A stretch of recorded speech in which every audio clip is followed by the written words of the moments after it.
네, 오랜만입니다. 별똥이 아빠입니다. 자, 한동안 좀 바빠가지고 올리질 못했는데, 금방 태어날 것 같던 별똥이가 병원에서 소견이 바뀌었어요. 조금 늦을 것 같다고 합니다. 근데 또 아이는 또 많이 커버려서, 이대로라면 안 될 것 같아서 운동을 좀 많이 하라고 하더라고요. 그래서 하루에 4시간씩은 별똥이 엄마와 같이 좀 운동을 해야겠어요. 자, 오늘의 동화는요, 그림 형제 동화입니다. 하멜른의 피리 부는 사나이. 우리 피리 부는 사나이는 많이 알고 계시죠? 최근에 이제 별똥이 엄마랑 그 어떤 어플에 있는 게시글을 봤는데, 프랑스의 그 파리인가요? 거기에 이제 들쥐들이 그렇게 창궐을 하는데 잡지 못하게 한대요. 이제 시민들이 그냥 냅두라고, 그 죽이지 말고. 근데 사실 들쥐들은 예전에도 이제 흑사병을 옮긴 적도 있고 그게 별로 좋아 보이진 않는데, 뭐 또 속사정은 모르는 거니까요. 근데 거기에서 이제 댓글에 피리 부는 사나이 있으면은 임금만 확실하게 주면은 다 이렇게 쫓아준다, 뭐 그런 얘기가 있어서 그 얘기 나온 김에 한번 우리 집에도 있으니까 읽어보자 해서 고르게 되었습니다. 자, 한번 들어가 볼게요. 뭐 그림 형제야 워낙에 우리가 잘 아는 작가고요. 뭐 한 번 더 언급을 해드리자면 개구리 왕자, 브레멘의 음악대, 헨젤과 그레텔, 숲속에 잠자는 공주, 백설공주, 뭐 이런 너무나 많아요. 사실 웬만한 동화 됐을 때 잘 알려진 동화면 그림 형제 이렇게 하면 맞히실 가능성이 높습니다. 자, 시작해 보겠습니다. 피리 부는 사나이. 하멜르는 독일의 베저 강가에 있는 작고 아름다운 항구 도시입니다. 이 도시엔 옛날부터 전해 내려오는 이야기가 하나 있답니다.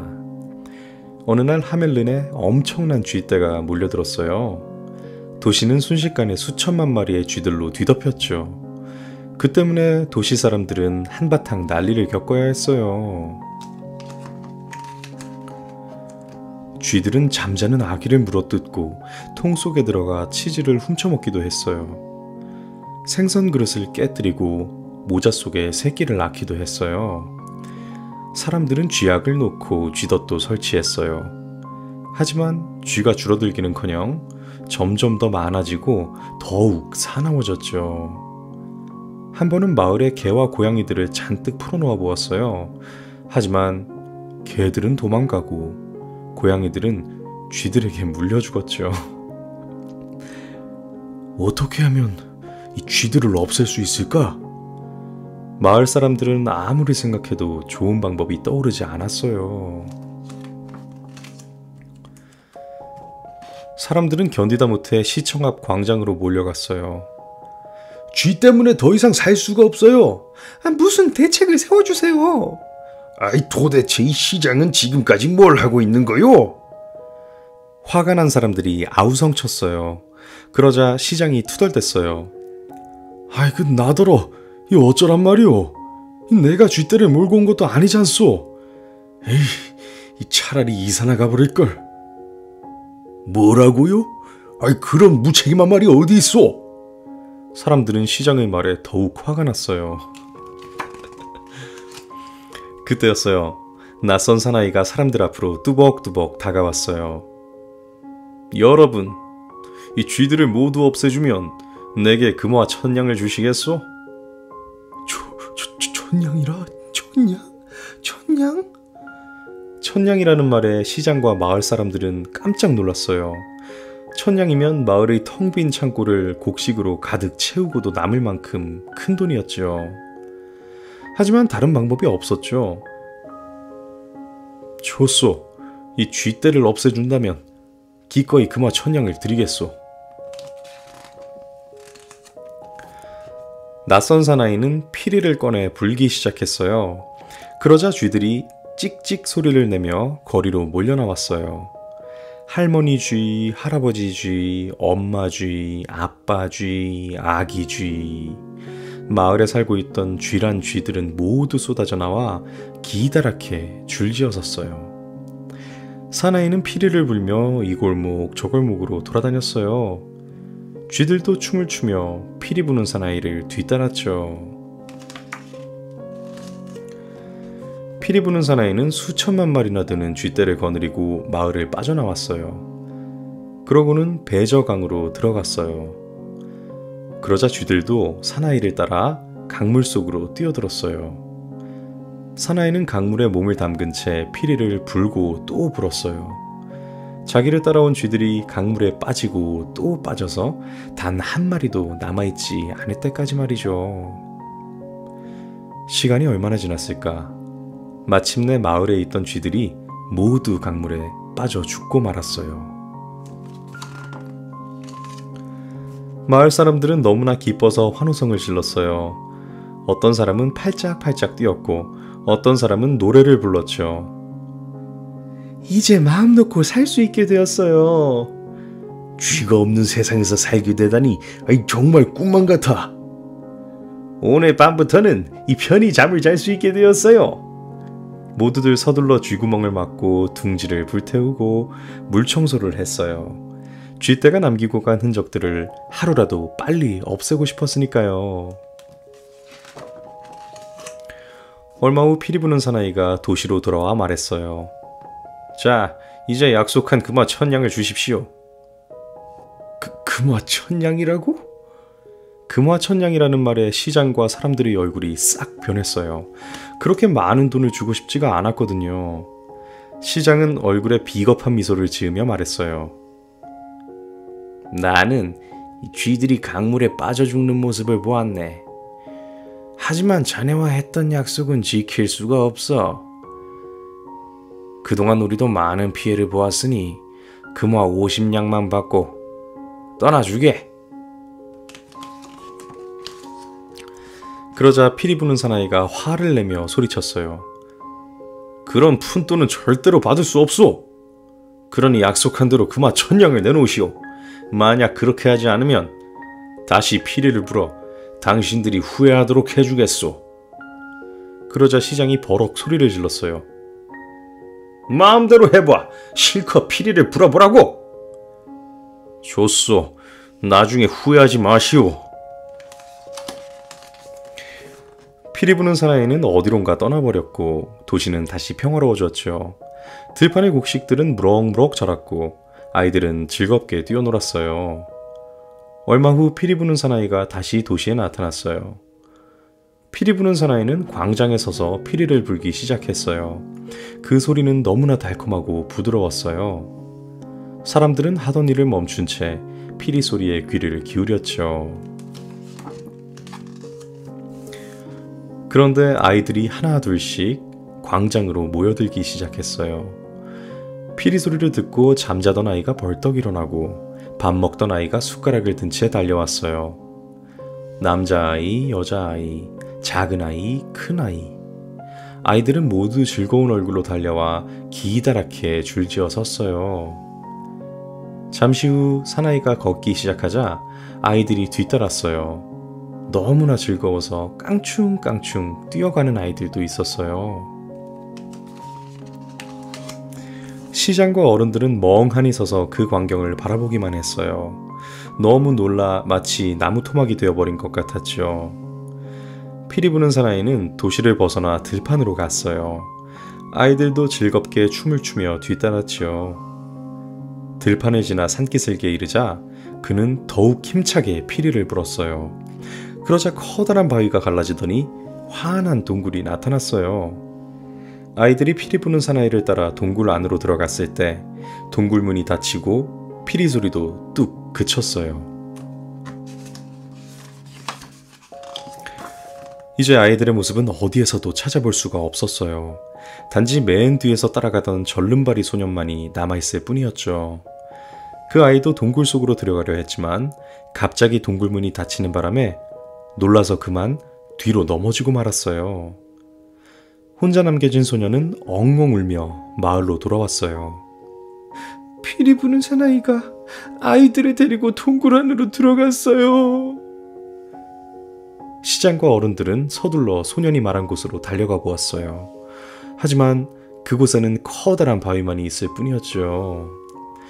사람들은 힘을 합쳐 바위를 밀어보았지만 바위는 꿈쩍도 하지 않았어요. 그날 이후 피리 부는 사나이와 아이들의 모습은 보이지 않았답니다. 이 약속을 지킬 걸 그랬어. 시장과 사람들은 후회했지만 아무 소용없었죠. 그 뒤 하멜른 시장은 만나는 사람마다 붙잡고 이렇게 말했답니다. 피리 부는 사나이를 만나면 전해주시오. 아이들을 데려오기만 한다면 금과 은을 달라는 대로 주겠다고 말이오. 하지만 피리 부는 사나이의 소식은 어디에서도 들을 수가 없었어요. 지금까지도 피리 부는 사나이가 아이들을 데리고 어디로 사라졌는지 아는 사람이 하나도 없답니다. 자, 이야기가 이렇게 끝났어요. 이거 아마 저희 집에 있는 전래동화였다면 약속에 관한 사자성어가 앞에 이렇게 나왔겠네요. 자, 이거 입장동화 한번 좀 흥미로울 것 같은데 한번 볼게요. 시장 입장인데, 피리를 불어서 쥐떼를 없앤다는 것이 가능하다고 생각하세요? 피리 때문에 사라진 것인지 아니면 다른 이유로 저절로 사라진 것인지는 알 수 없잖아요. 어디서 왔는지 모르는 사람의 말을 믿고 천냥이랑 큰돈을 줄 수는 없다고 생각해요 라고 하는데 맨 위에 나와요. 우리는 피리 부는 사나이와 약속을 한 거라고 생각하지 않아요 라고 말하면서 계약서 같은 것을 만들지도 않았다 이러는데 헛소리죠. 약속을 지키기 싫으니까 그렇게 얘기해놓고 참 결국 그 어른들의 비열함 때문에 마을의 아이들이 씨가 말라버렸네요. 하여튼 이 피리 부는 사나이의 이 피리 소리는 정말 너무나 매력적인가 봐요. 아예 정말 하나도 남김없이 다 유혹해버리네요. 쥐들도 그렇고 절름발이 아이가 이제 걸음걸이가 느렸으니 망정이지, 그리고 그 아이가 들어오기 전에 문을 닫았으니 망정이지 증언해줄 한 명도 없을 뻔했네요. 그렇죠. 사실 우리 흔히 하는 말로 화장실 들어갈 때 나올 때 마음이 다르다고는 하는데 그래서는 안 되죠.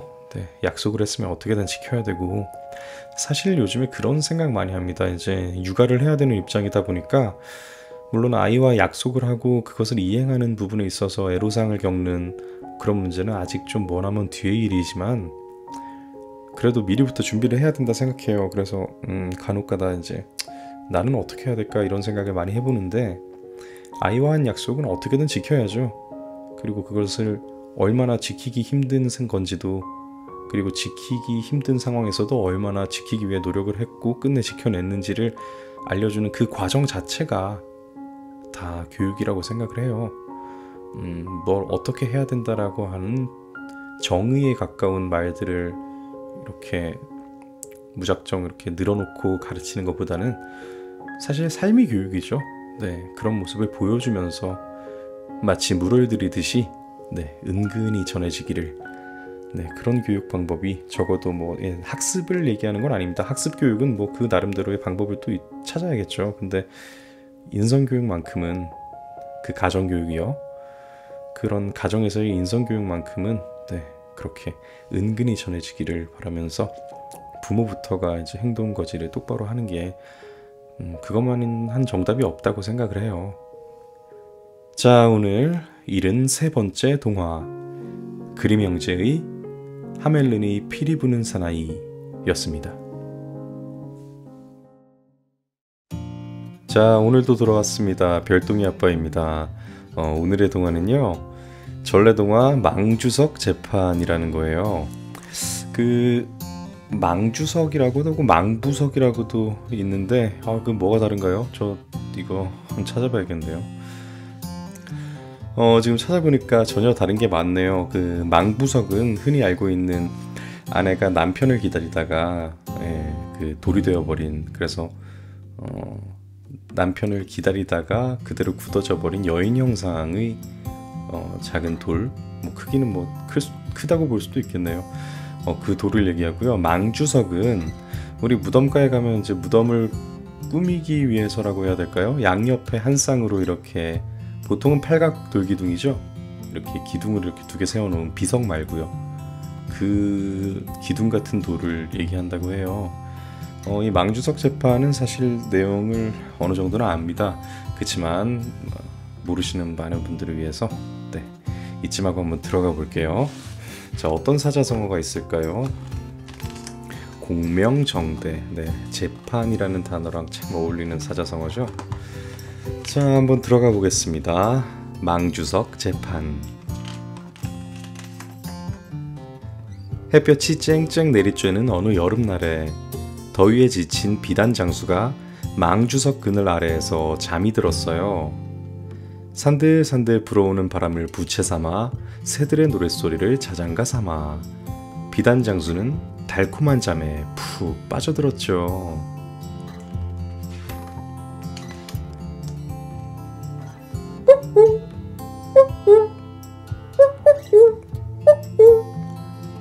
요란한 뻐꾸기 소리에 잠을 깬 비단 장수는 기지개를 켜다가 깜짝 놀라 소리쳤어요.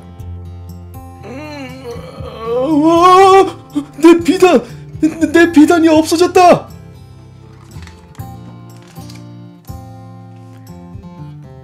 여보시오, 혹시 내 비단 못 봤소? 무지개처럼 곱고 깃털처럼 보드라운 비단이라오. 여보시오, 내 비단 좀 찾아주시오. 비단 장수는 비단을 찾아 정신없이 돌아다녔어요. 하지만 비단을 보았다는 사람은 아무도 없었죠. 그런데 그때 우리 원님을 찾아가 보시오. 무엇이든 똑 부러지게 해결해 주시니 아마 당신 비단도 찾아주실게요. 그게 참말이오? 고맙소. 고마워. 원님을 찾아온 비단 장수는 눈물을 뚝뚝 흘리며 말했어요. 원님, 제 비단 좀 찾아주십시오. 잠깐 잠든 사이에 비단이 감쪽같이 없어졌습니다요. 이 자기 전이니 자고 난 뒤에 이 주변에 사람은 없었느냐? 예, 아무도 없었습니다. 제가 본 거라고는 망주석뿐입니다. 원님은 일순간 표정이 굳더니 나졸들을 향해 명령했어요. 여봐라, 이 가서 이 망주석을 끌고 오너라. 예? 그 무거운 돌덩이를요? 나졸이 깜짝 놀라 묻자 원님이 더 큰 소리로 명령했어요. 무엇들 하느냐? 당장 망주석을 끌고 오라니까! 예이. 아이, 도대체 이게 무슨 일이람? 그러게 말이야. 이 원님이 어디 아프신 거 아니야? 이 애꿎은 망주석은 왜 끌고 오라는 거야?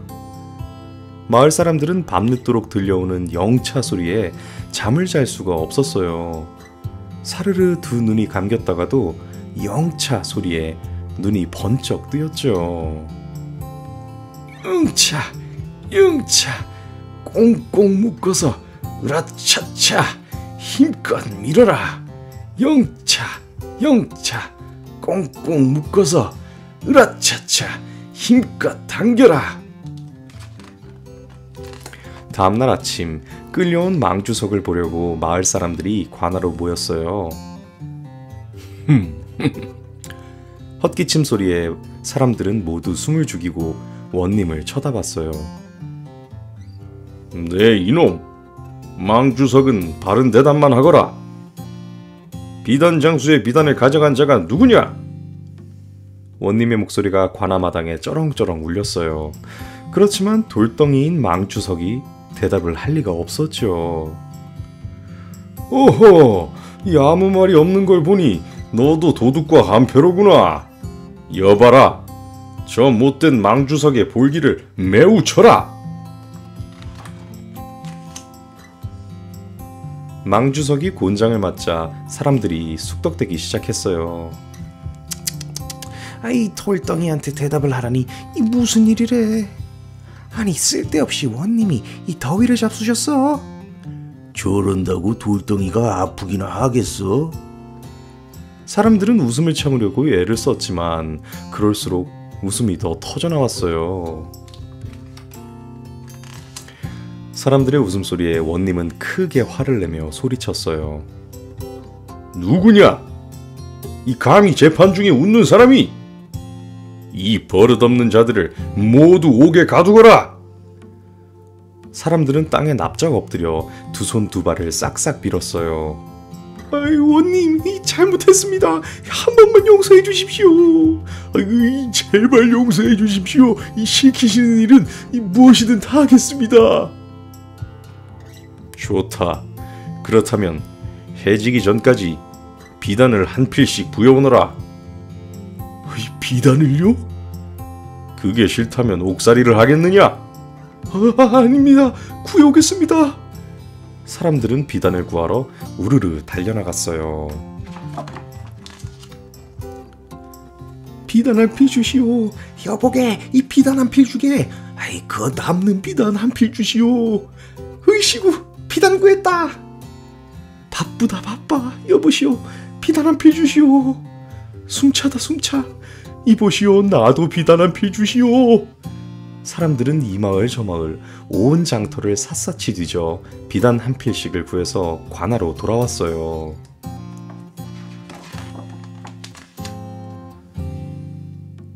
자, 도둑으로 누명을 쓴 이라고까지는 하면 좀 너무할까요? 재판 중에 웃어서 원님의 진노를 산 사람들이 비단을 이렇게 너도 나도 구해왔어요. 참 형용삭색의 비단이네요. 이 당시 이렇게 무늬를 화려하게 놓을 수도 있었나요? 그건 잘 모르겠는데, 자, 사람들이 비단을 구해왔어요. 자, 이 안에 도둑이 있을까요? 원님은 비단 장수에게 잃어버린 비단을 찾아보라고 했어요. 원님, 찾았습니다. 이게 제 비단입니다. 원님은 그 비단을 가지고 온 사람에게 물었어요. 이 비단을 어디서 구했느냐? 마침 한 장사꾼이 이 비단을 싸게 팔기에 샀습니다. 옳거니 그 장사꾼이 바로 도둑이다. 어서 가서 잡아오너라. 얼마 지나지 않아 비단을 판 도둑이 잡혀왔어요. 네 이놈, 네가 네 죄를 알렸다. 비단 도둑을 보고 원님이 호통을 쳤어요. 아이고, 이 주저리 지었습니다. 한 번만 용서해 주십시오. 비단 도둑이 잡히자 비단 장수는 싱글벙글 신이 났어요. 원님은 비단 장수에게도 주의를 주었어요. 눈앞에 재물이 있으면 누구나 탐이 나는 법. 비단 장수도 앞으로는 물건을 잘 간수하도록 해라. 예, 원님, 명심하겠습니다. 마을 사람들은 또 한 번 원님의 지혜로운 판결에 감탄했답니다. 그런데 어찌된 일일까요? 사람들이 원님 앞에서 아함 하면서 하품을 하네요. 재판 때문에 어젯밤부터 한숨도 못 잤으니 그럴만도 하죠. 자, 이야기를 참 재밌게 마무리를 하네요.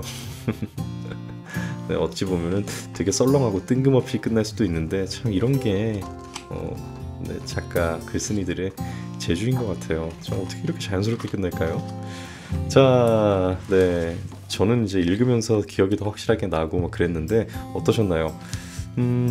진짜 현명하죠? 네, 일단은 비단을 살 구실을 만들어야 하는데 또 급하게 사게 만들어야 하는데 한 번에 사고 관아에서 하면은 티가 날 테니까 그걸 자연스럽게 하기 위해서 일부러 모든 것을 다 이 큰 그림을 그린 원님의 지혜가 아닐까 싶어요. 네, 정말 똑똑하죠. 근데 이게 참 옛날에는 이 무덤을 굉장히 그래도 신성시까지는 아니어도 좀 귀하게 소중하게 여겼을 텐데, 특히나 그 무덤이란 것은 누군가의 조상이지 않겠습니까? 근데 그 자신의 선친이 묻힌 무덤이 이렇게 망주석을 끌고 간다 하면은 참 그 무덤 주인도 오늘날 같으면 말도 안 되죠. 네. 하긴 뭐 오늘날 같으면 이런 일이 벌어지지도 않았겠죠. 사실 뭐 그런 가정은 함부로 하는 게 아니니까요. 참 재밌는 동화였네요. 자, 오늘 74번째 동화, 전래동화 망주석 재판이었습니다. 네, 안녕하세요. 별똥이 아빠입니다. 자, 오늘의 동화는요, 거인을 물리친 엄지동자라는 동화예요. 이거 샤를 페로의 동화입니다. 우리 샤를 페로는 잘 아시죠? 장화시는 고양이도 있고 빨간 모자 신데렐라를 쓴 아주 우리에게 익숙한 작가입니다. 자, 한번 들어가 보겠습니다. 거인을 물리친 엄지동자.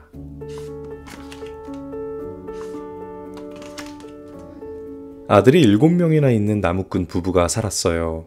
그중 막내는 유난히 작아서 엄지동자라 불렀죠. 엄지동자네 집은 무척 가난해 굶는 날이 많았어요. 어느 날 밤 아이들이 잠들자 아버지가 어머니에게 조용히 말했어요.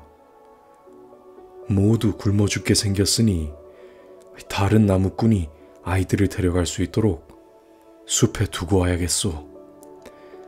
아버지의 말에 어머니는 울음을 터뜨렸어요. 그때까지 잠을 자지 않고 있던 엄지동자는 아버지의 이야기를 다 들었어요. 다음날 아침 일찍 엄지동자는 시냇가로 나가 하얀 조약돌을 주머니에 가득 담아왔어요.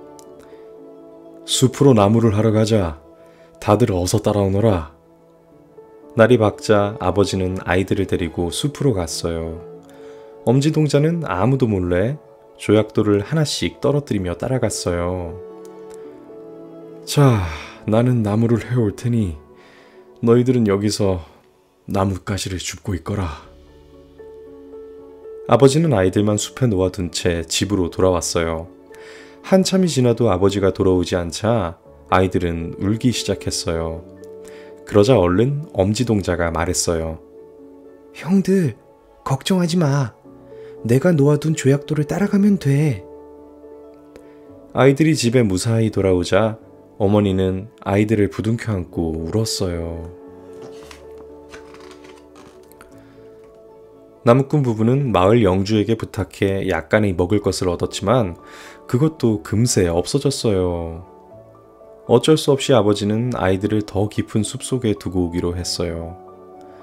이번에도 모든 이야기를 들은 엄지동자는 지난번처럼 조약돌을 줍기 위해 아침 일찍 일어났어요. 하지만 문이 밖에서 잠겨 있어 나갈 수가 없었죠. 하는 수 없이 어머니가 싸준 빵을 먹지 않고 주머니에 넣어두었어요. 그러고는 숲속으로 가는 동안 조금씩 떼어 떨어뜨렸어요. 이번에도 아버지는 나무를 해오겠다며 아이들만 남겨둔 채 집으로 돌아갔어요. 엄지동자가 집으로 돌아가려고 빵 조각을 찾아보았지만 이미 새들이 다 쪼아먹어 부스러기조차 남아있지 않았어요. 아이들은 집으로 가는 길을 찾지 못하고 숲속을 헤맸어요. 날이 어두워지자 세찬 바람이 불더니 비가 쏟아지고 어디에선가 늑대의 울음소리도 들려왔어요.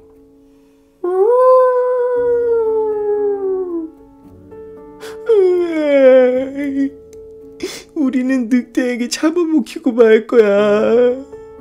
형들은 벌벌 떨며 울음을 터뜨렸어요. 그때 커다란 나무 위로 기어 올라간 엄지동자가 소리쳤어요. 형들, 저쪽에 불빛이 있어. 저리로 가보자. 아이들은 무서움도 잊은 채 엄지동자를 따라 불빛을 향해 달려갔어요. 그곳엔 커다란 집 한 채가 있었어요. 도와주세요. 숲에서 길을 잃었어요. 엄지동자는 문을 두드렸어요. 잠시 후 아주머니 한 분이 나왔죠. 저런, 하지만 너희들을 도와줄 수가 없구나. 내 남편은 아이들을 잡아먹는 거인이란다. 형들은 놀라 아무 말도 할 수가 없었어요. 하지만 엄지동자는 침착하게 말했죠. 숲속에 있으면 늑대가 우리를 잡아먹을 거예요. 그러니까 하룻밤만 우리를 숨겨주세요. 하는 수 없이 거인의 아내는 아이들을 데리고 들어가 따뜻한 난로불을 쬐게 해주었어요. 그때 문을 두드리는 소리가 들렸어요. 이런, 남편이 돌아왔네. 어서 침대 밑으로 숨거라. 잠시 후 집에 들어온 거인은 곧바로 식탁에 앉았어요. 냄새가 좋군. 오늘 저녁은 기대되는걸? 거인의 아내는 얼른 양고기를 주었어요. 음식을 먹던 거인이 버럭 소리를 질렀어요. 아니야. 이 냄새가 아니야. 살아있는 고기 냄새가 난단 말이야. 거인의 아내는 얼른 설익은 송아지 고기를 내놓았어요. 아니야, 이 냄새도 아니야. 거인은 집안 여기저기를 샅샅이 뒤지기 시작했어요. 이럴 줄 알았어. 감히 나를 속이려고 하다니. 거인은 침대 밑에서 아이들을 발견했어요. 살려주세요. 제발 살려주세요. 아이들은 무릎을 꿇고 빌었어요. 거인은 아이들을 보며 군침을 삼키고 있었죠. 여보, 아이들을 지금 먹으려고요? 그 아이들은 오래 굶어서 너무 말랐는걸요? 그렇군. 좋아. 먹을 걸 듬뿍 주고 푹 재워. 통통해져야 맛있을 테니까. 거인의 아내는 아이들에게 먹을 것을 주었어요. 7이나 제 발로 들어오다니. 친구들을 불러 잔치를 해야겠군. 기분이 좋은 거인은 포도주를 잔뜩 마시고 잠이 들었죠. 거인에게는 7명의 딸들이 있었어요. 거인의 아내는 아이들을 딸들 방으로 데려갔어요. 그 방에는 똑같은 침대가 2개가 있었는데 한쪽 침대에서는 이미 딸들이 자고 있었어요. 거인의 딸들은 머리에 금으로 된 왕관을 쓴 채 잠들어 있었죠. 못생긴 입안에는 크고 날카로운 이가 숭숭 솟아 있어서 당장이라도 벌떡 일어나 물어뜯을 것만 같았어요. 다른 쪽 침대에 누운 엄지동자와 형들은 너무 무서워 잠을 잘 수가 없었어요. 밤이 깊어지자 피곤했던 형들은 어느새 잠이 들었어요. 하지만 엄지동자는 잠든 사이에 거인이 잡아먹으러 올까봐 잠을 잘 수가 없었어요. 그때 엄지동자에게 좋은 생각이 떠올랐어요. 저 애들의 왕관과 우리 모자를 바꾸는 거야. 그러고는 딸들의 왕관과 형들의 모자를 바꿔놓았어요. 한편 정신없이 잠을 자던 거인은 목이 말라 잠에서 깼어요. 그때 아이들을 묶어두지 않았다는 게 생각났어요. 도망칠지도 모르는데 그냥 둘 수는 없지. 거인은 살금살금 아이들이 자는 방으로 갔어요. 술이 덜 깬 거인은 캄캄한 방 안을 더듬거렸어요. 엄지동자는 꼼짝도 않고 거인을 지켜봤죠. 거인의 손에 왕관이 만져지자 이 귀여운 내 딸들이로군. 하고는 다른 쪽 침대로 가 진짜 딸들의 머리를 만져보았어요. 그렇지, 이 녀석들. 세상 모르고 자고 있네. 말랑말랑한 작은 모자를 잡은 거인은 아이들 7명을 자루에 넣고 꽁꽁 묶었어요. 거인이 방을 나가자 엄지동자는 조심조심 형들을 깨웠어요. 그리고 재빨리 거인의 집에서 도망쳤죠. 아침이 되어 거인은 눈을 뜨자마자 아내에게 말했어요. 친구들과 잔치를 할 테니 아이들을 요리해. 거인의 아내는 마지못해 아이들이 자고 있는 방으로 갔어요. 그런데 침대는 텅 비어있고 한쪽 구석에 커다란 자루만 있었어요. 여보, 우리 애들이 없어요. 거인의 아내는 큰 소리로 외쳤어요. 자루 안에서 뒤엉켜 자고 있는 딸들을 본 거인은 머리 끝까지 화가 났어요. 이 생쥐 같은 녀석들, 당장 잡아먹어버리겠어. 거인은 한 걸음에 멀리까지 뛸 수 있는 장화를 신고 아이들을 잡으러 나섰어요. 괘씸한 녀석들, 가만 안 둘 테다. 거인은 산을 휙휙 넘고 강을 훌쩍 건너다니며 아이들을 찾았어요. 아이들은 커다란 바위 뒤에 숨어서 거인을 지켜보았지요. 화가 난 거인은 이리저리 쿵쿵 마구 뛰어다니기만 했어요. 한참을 뛰어다니던 거인은 지친 듯 커다란 바위 위에 벌렁 눕더니 금세 잠이 들고 말았어요. 거인이 잠든 뒤에도 형들은 너무 무서워 꼼짝도 할 수가 없었어요. 거인이 자고 있을 때 얼른 도망가. 엄지동자의 말에 형들은 재빨리 도망가기 시작했어요. 엄지동자는 살금살금 거인에게 다가가 장화를 조심스럽게 벗긴 뒤 그 장화를 신었어요. 그러자 신기하게도 장화는 엄지동자의 발에 꼭 맞게 줄어들었어요. 엄지동자는 장화를 신고 거인의 집으로 한달음에 달려갔어요. 아주머니, 큰일 났어요. 거인이 못된 도둑들에게 잡혔어요. 보물을 다 가져오지 않으면 거인을 죽이겠대요. 빨리 갔다 오라고 이 장화도 주었어요. 얼른 보물을 챙겨주세요. 엄지동자의 말을 그대로 믿은 거인의 아내는 집안에 있는 보물을 모두 꺼내주었어요. 엄지동자는 거인의 보물을 가지고 형들과 함께 집으로 돌아갔어요. 그 뒤에 엄지동자네 가족은 오래오래 행복하게 살았대요. 아니 무슨 이야기가 이렇게 끝나죠? 거인을 물리친 건가요 이게? 장화 하나 뺏고 보물 훔쳐간 게? 참 이게 진짜. 근데 이거 처음에 제가 이제 들려드리면서 앞부분을 들으실 때 좀 뭔가 이거 뭐랑 비슷한데 라는 생각하셨죠? 네, 저도 그랬습니다. 헨젤과 그레텔이랑 상당히 비슷하죠? 집이 가난해서 아이들을 버리겠다는 부모와 처음은 조약돌로 제 기지를 발휘해서 돌아온, 그렇지만 이제 또다시 버릴 때는 빵 부스러기였고 그걸 새들이 다 먹어버리는 바람에 못 돌아오는 것까지 너무나 똑같아요. 이걸 뭐 표절 뭐 이런 생각을 할 수도 있겠지만 또 한편으로 다른 생각이 드네요.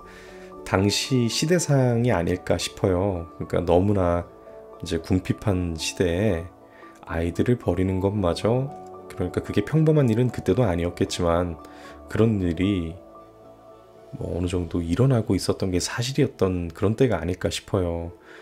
여기서는 이제 뭐 다른 나무꾼들이 데려갈 수라도 있게 라고 표현을 했겠지만 그건 아무래도 동화적 각색이 아닐까 싶어요. 실제는 그냥 말 그대로 버린 거겠죠.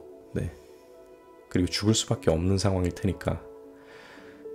참 안타까운 시대인데 네, 그게 아마 같은 시대상이었기 때문에 그런 겹치는 내용이 있을 거라고 봐요. 근데 참 이게 거인을 물리친이라고 표현할 정도의 내용이 되나요? 안 되는 것 같은데요. 그냥 근데 어차피 네, 동화다 보니까 어찌 보면 이것도 해피엔딩이 아닐까. 거인은 당하기만 하고 다시 뭐 목숨을 잃거나 그렇지는 않았고 아이들은 보물을 가지고 돌아가서 이렇게 잘 살았다고는 하지만 저는 그런 생각이 듭니다. 정말 힘든 상황에 뭐 오죽했으면 이라는 얘기를 하면 할 말은 없어요. 사실 그 상황을 겪어보지 않았으면 함부로 얘기할 수 없는 거니까. 근데 한번 자기들을 버리려고 했던 부모와 다시 산다는 게 부디 엄청나게 뉘우치고 또 이제 돈이 문제여서 그랬으니까 네, 많은 보물을 가지고 돌아가게 되었으니 행복하게 그런 일이 다시는 없게 오래오래 정말로 동화처럼 살았기를 그렇게 바라보는 수밖에 없죠. 자, 오늘 75번째 동화 샤를 페로의 거인을 물리친 엄지동자였습니다. 네, 정말 오랜만입니다. 별똥이 아빠입니다. 거의 한 50며칠 만인 것 같은데요. 거의 2달 가까이 됐네요. 그 사이에 별똥이가 태어났어요. 태어나기 전만 해도 무슨 뭐 조리원에서도 계속 울릴 생각을 하고 뭐 호언장담을 했는데 제가 육아를 참 만만하게 봤더라고요. 조리원에 있어도 이제 배우느라 바쁘고 또 반려동물 키우는 가정에서는 아마 다들 이해하실 거예요. 거의 같이 데려갈 수 없으니까 좀 집을 왔다 갔다 해야 되고 또 혼자 있는 게 불쌍하니까 그래서 오히려 더 바빴어요. 저는 아마 저와 같은 케이스의 아빠들도 있을 거라 생각합니다. 정말. 그리고 집에 와서도 육아는 만만한 게 아니더라고요. 뭐 아이 태어나면 재울 때 직접 들려줄 수 있겠다 생각했는데 네, 낭만이 아니라 현실이라는 걸 깨닫고 있습니다. 지금은 그래도 거의 한 2달 가까이 돼가니까 좀 어느 정도 익숙해지고 또 저도 이제 많이 요령이 생겨서 재우고 이렇게 오늘 처음으로 우리 별똥이가 태어나서 직접 들려주는 네, 별똥이 아빠 동화입니다. 뱃속에 있을 때는 들려주면은 발로 차고 뭐 이렇게 잘 놀았는데 막상 태어나니까 네, 깨 있을 때는 절대로 못 읽겠어요. 자, 오늘의 동화는요. 이것도 너무 오래 해가지고 오늘이 전래동화 하는 날인지 세계명작 동화인지 헷갈려가지고 다시 보고 왔어요. 자, 꿀강아지 똥강아지라는 전래동화예요. 이거 전혀 모르는 동화입니다. 근데 오늘 오랜만에 장비를 다루니까 뭐 이것저것 빼먹은 것도 많고 지금 벌써 한 5번째 제 녹화를 하는 것 같아요. 마치 읽어본 것 같은. 자, 그러면 시작해 볼게요. 자, 꿀강아지 똥강아지.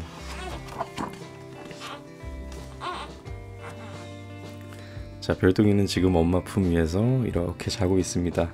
새근새근 정말 소리를 내면서 자요.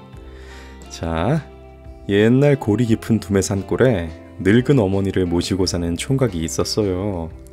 하루는 총각이 꿀을 따서 지고 오는데 어머니가 한숨을 푹푹 내쉬는 거예요. 아이고, 이 죽기 전에 조기 한 마리만 먹어봤으면. 어머니, 조금만 기다리세요. 지가 이 꿀 팔아서 조기 한 마리 꼭 사올게요. 총각은 구불구불 산길을 따라 마을로 내려갔어요. 산 아래 큰 마을에는 비단 옷 입은 사람들과 어여쁜 색시들이 많았어요. 총각은 입을 해 벌리고는 두리번 구경을 했죠. 아이고, 이 참말로 좋구먼. 이곳이 바로 별천지로구먼. 아이고, 내가 지금 뭘 하고 있는겨? 어서 꿀 팔아. 우리 엄니 조기 사다 드려야지. 그때 한 사내가 다가와서는 총각을 힐끔힐끔 꿀단지를 흘끔흘끔 쳐다봤어요. 그러면서 총각에게 속삭였죠. 꿀을 판다고? 아이고, 이 사람 이거 큰일 낼 사람이구먼. 왜유? 여보게, 이 요즘 꿀을 팔면 큰일이 난다네. 그리유? 그런데 왜유? 글쎄, 이 얼마 전에 어떤 양반이 꿀 한 숟가락을 퍼먹고는 간질간질 부스럼이 돋았지 뭔가?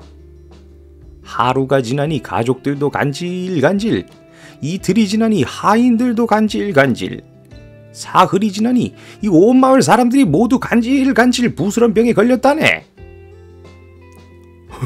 그리요? 그런데 왜요? 이런 답답한 사람을 보았나. 그게 모두 꿀 때문이라고 하지 않았는가? 관가에서 꿀을 사지도 팔지도 말라고 방을 붙였단 말일세.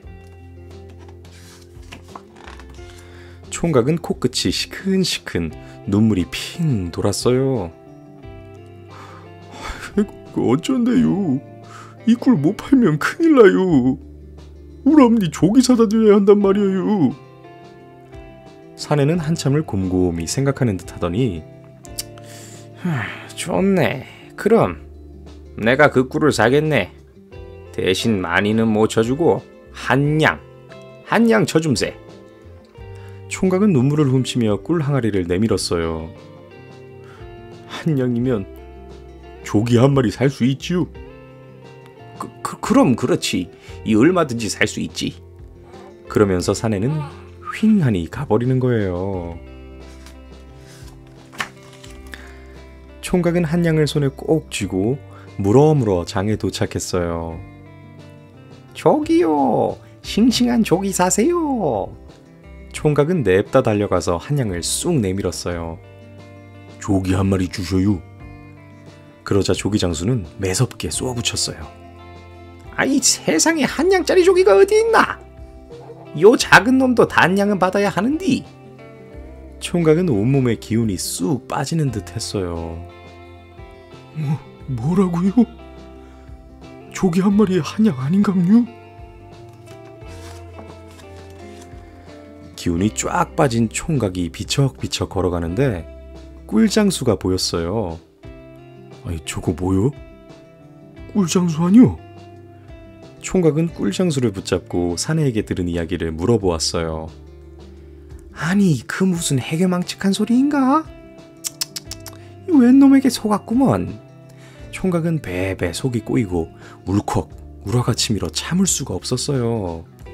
그때 어디선가 나타난 강아지 한 마리가 총각의 신발을 할짝할짝 핥아댔어요. 총각은 집에 두고 온 누렁이가 떠올랐죠. 배가 고픈 모양이구먼. 얘따 이거라도 먹어라. 총각은 주섬주섬 먹을 것을 꺼내서 강아지에게 주었어요. 자, 우리 별똥이가 잠꼬대를 하는 와중에 고추장똥, 콩똥, 시금치똥 이렇게 세 종류의 똥을 강아지가 이렇게 싸고 있어요. 무슨 달팽이도 아니고, 근데 뭐 달팽이처럼 그냥 색깔만 그럴듯하게 내는 게 아니라 진짜로 고추장, 콩, 시금치를 싸네요. 뭐가 좀 섞여 있긴 하지만. 자, 무슨 이야기일까요? 아이고 참 희한한 강아지네. 먹은 것을 그대로 싸는구먼. 아, 옳거니. 총각은 좋은 수가 떠올랐어요. 그래서 곧장 강아지를 집으로 데리고 가 남겨둔 꿀 한 단지를 모두 먹였어요.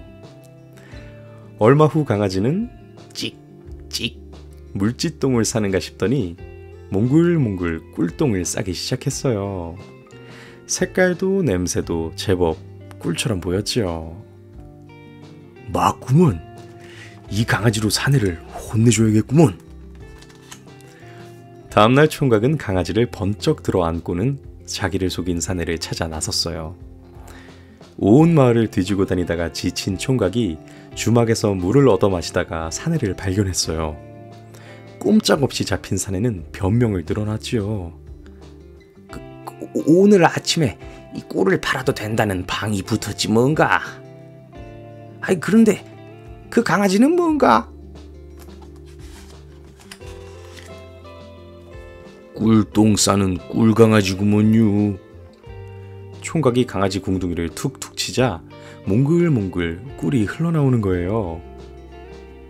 그놈 참 신기하네. 한 양 줄 테니 팔게. 안 돼요. 이 강아지는 절대 안 돼요. 한참을 그렇게 실랑이를 벌이다가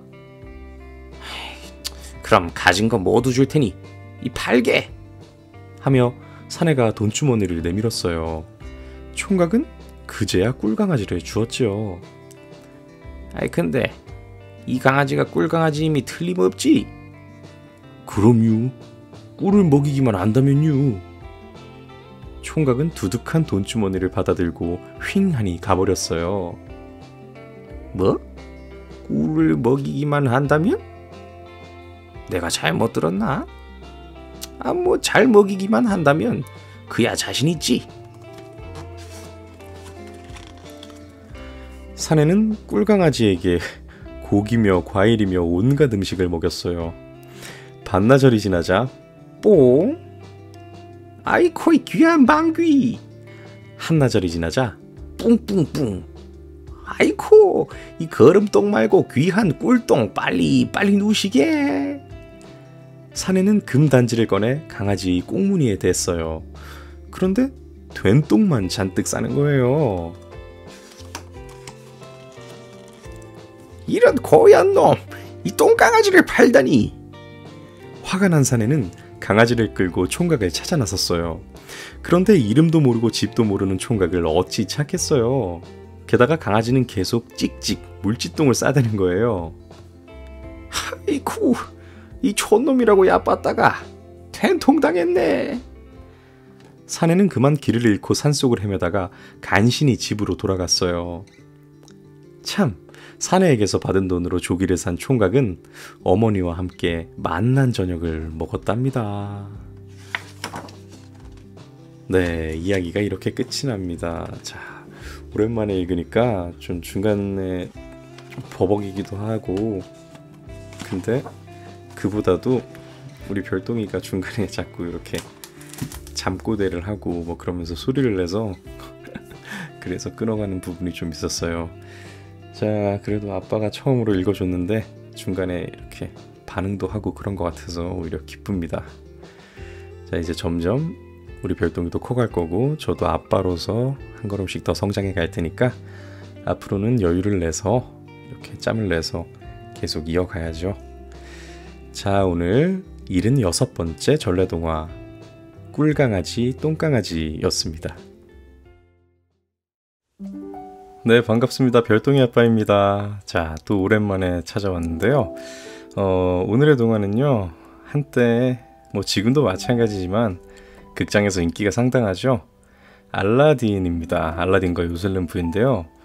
저희 부부는 좋아하는데 못 봤어요. 이제 육아 때문에 바빠서죠.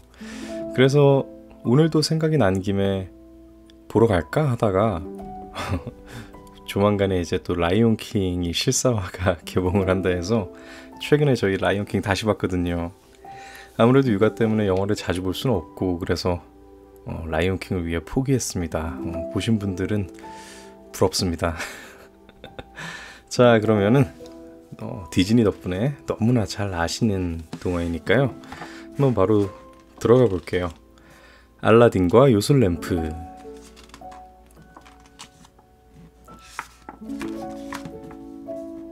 페르시아의 아그라바 시장은 여느 때처럼 시끌벅적했어요.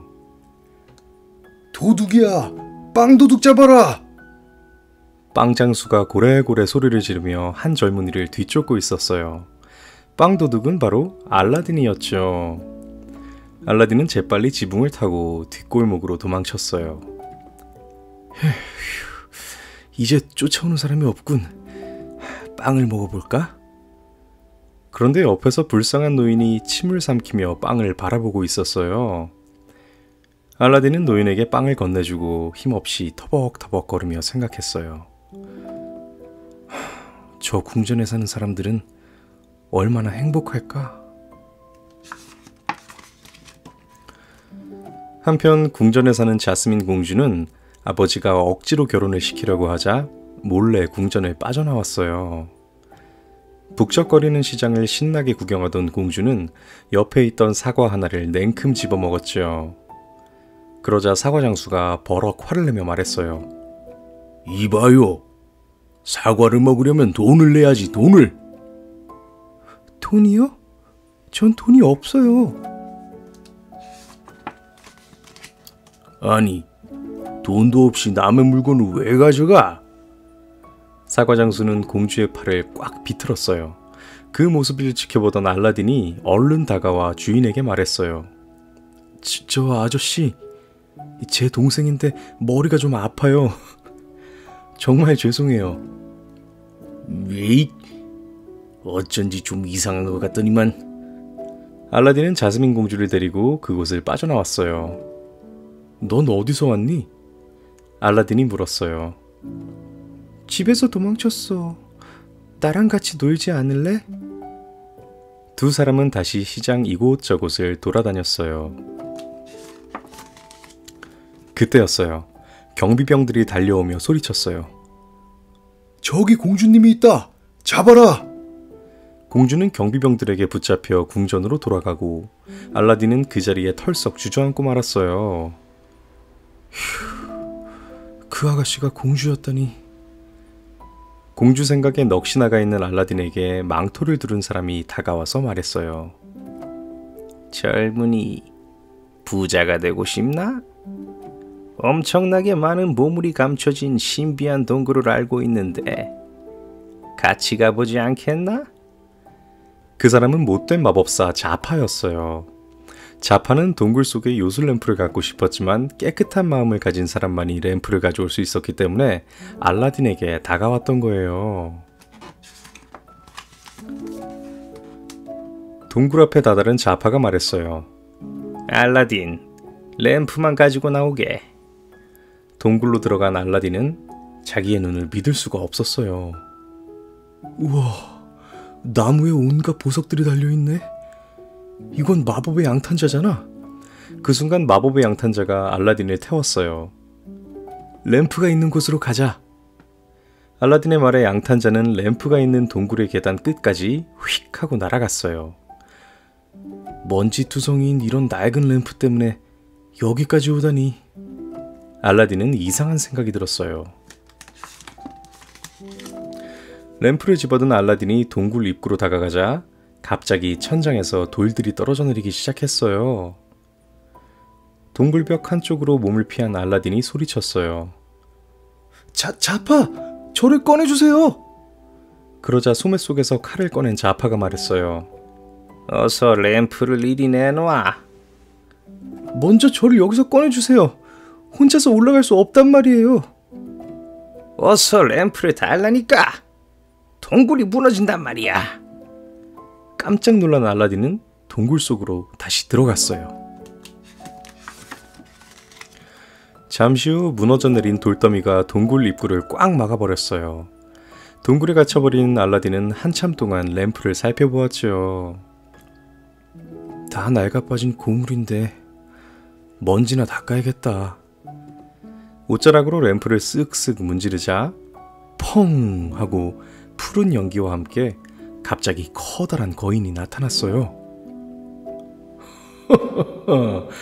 드디어 만년 만에 램프 밖으로 나왔군. 당신은 누구시오?